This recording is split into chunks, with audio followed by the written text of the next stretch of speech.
This is the official launch of the International Alliance Against Health Risks in Wildlife Trade. My name is Constanze Riedle, and I have the adamant pleasure of accompanying you in the next 90 minutes. It is not, of course, by coincidence that we chose this event to launch our initiative, and your attendance and those online mirrors the unambiguous connection between conservation and health. In fact, one might argue that the specific focus on wildlife and its trade embodies the junction between these two major challenges we as a global community are facing. Halting the loss in biodiversity, in itself obviously a crucially important and complex endeavor, and preventing new emerging pandemics of similar or worse scale as the one we are still struggling with. For both, science has identified, among others summarized, as you all know, by the IPBES report, two core drivers, namely the human ecological disruption through land use change, agricultural expansion and intensification, as we've heard in many other sessions today and the last few days, and B, the exploitation of wildlife through trade and consumption. Why this alliance is focusing on the second core driver and how we thereby want to contribute to understanding better and tackling this task at hand is what we want to share with you and discuss here today. I'm part of the alliance because together we can resolve the existing zoonotic diseases and prevent future pandemics with a lasting solution. WWF Germany joined the alliance because it aims at one important way of how us humans can rethink and correct our destructive relationship with nature. I am part of the Alliance because it is an international and comprehensive strategy to address the relationship between human and wildlife. With the support of the International Alliance Against Health Risk in Wildlife Trade, we envisage a more collaborative, inclusive and strategic partnership between and across the health sectors. We need the Alliance to act now and act quickly because COVID-19 has showed us that we were not prepared for this pandemic. As part of this alliance, we are therefore committed to promoting lifestyle choices that support the life-sustaining functioning of the Earth. May all beings be safe, secure, and peaceful. In order to prevent new zoonosis, the international community needs to take determined action now and address the underlying causes.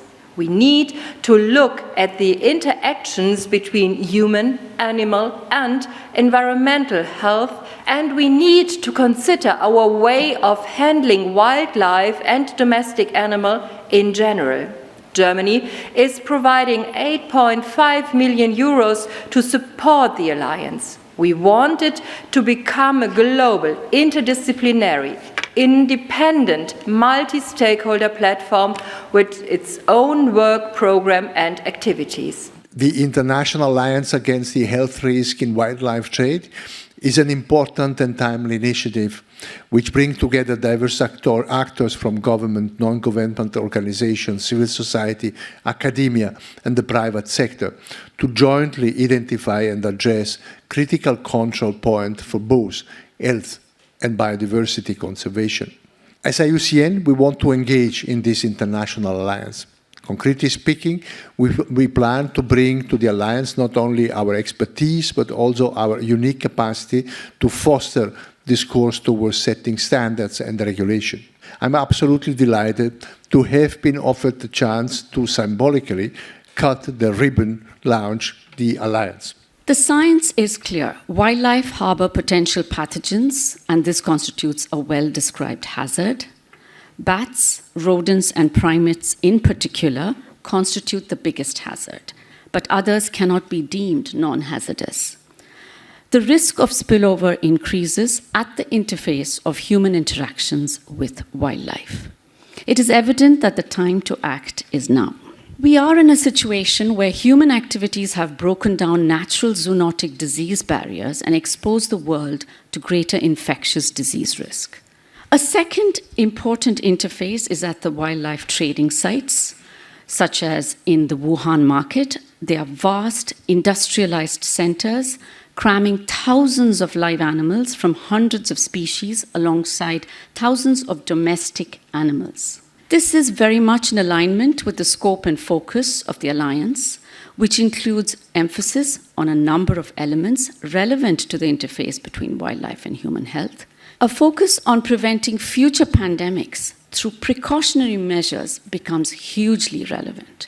These precautionary measures could include reducing tropical deforestation by 40%, for example, in most critical regions, monitoring wildlife trade, reducing disease spillover via livestock, early disease detection and control.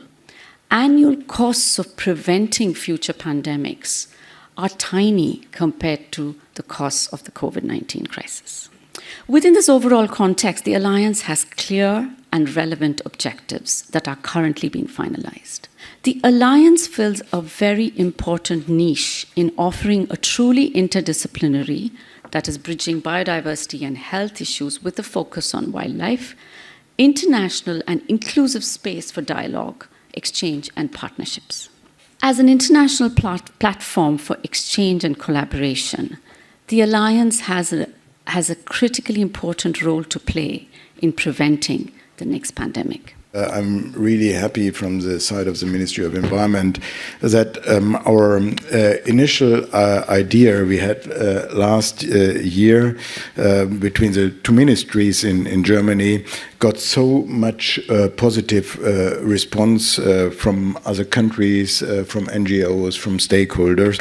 As a Ministry of Environment, we worked a lot on the regulation of wildlife trade over decades, and the best place to do so is obviously CITES. The missing link, the missing part, I would say, was and still is the connection between wildlife trade and health. What we therefore need is now, in a systematic way and scientific-based an approach to identify drivers of zoonotic spillovers from wildlife trade to health threats. To be successful in this endeavor, we need a broad alliance. If we want to address these two sides, the demand side and the supply side, it cannot be done by a few actors, not by one country, by a couple of countries. It needs a broad alliance, and that is what we are launching today, based on the One Health concept, and addressing various areas to work together,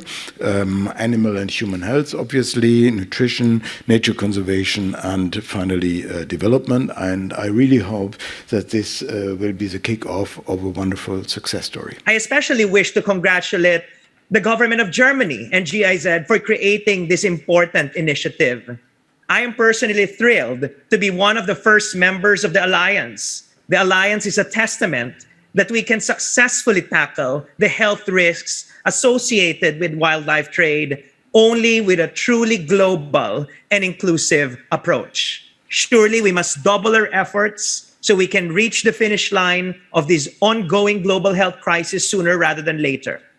However, our pandemic response must be coupled with substantial actions to make sure that COVID-19 is the last pandemic of its kind within our lifetime. As a physician, I realized that I now have two patients, not just our people, but also our planet as well.